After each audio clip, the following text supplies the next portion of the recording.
a man climbed down a ladder on a broken bridge spanning the Vivi River in Utuado, Puerto Rico, last week.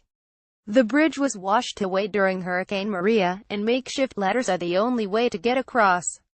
Mario Tamageti Images, Washington. As the costs of this year's hurricanes continue to rise, the Senate gave final approval on Tuesday to a $36.5 billion disaster relief package that includes a bailout of the financially troubled National Flood Insurance Program.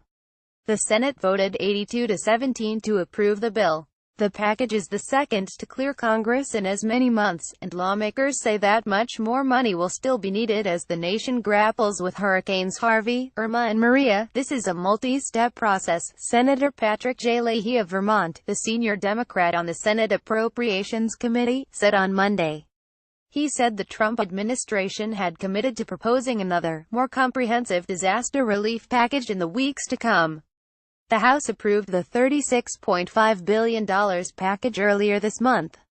In addition to providing hurricane and wildfire funding, it would help Puerto Rico's government avoid running out of cash in the wake of Hurricane Maria.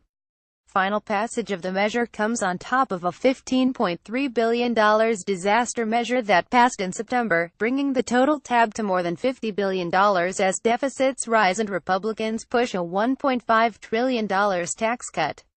The Treasury Department said on Friday that the budget deficit for the fiscal year that ended September 30 grew by $80 billion to $666 billion. The deficit also edged higher as a share of the economy, rising to 3.5% of gross domestic product from 3.2% the year before. Lawmakers from Texas and Florida have already submitted requests for additional aid to help the recovery efforts in those states, adding up to tens of billions of dollars. And politicians from states hit hard by the storms are signaling impatience. Senator Bill Nelson, Democrat of Florida, tried unsuccessfully to add $3 billion to the latest aid package to help farmers who lost crops in the hurricanes, especially citrus growers. They need our help, and they need it now, Mr. Nelson said. The measure approved on Tuesday is intended in part to prop up the National Flood Insurance Program, which is facing an influx of claims from this year's hurricanes. The program was already deep in debt to the Treasury, and it has now reached its $30.4 billion borrowing limit, according to the Federal Emergency Management Agency. The bill approved by the Senate erases $16 billion owed by the flood insurance program, but it does not include broader changes to the program that could make it more sustainable. Heritage Action for America, the political arm of the conservative Heritage Foundation, had warned against what it called a taxpayer bailout of a failed big government program, and it urged senators to vote against the bill.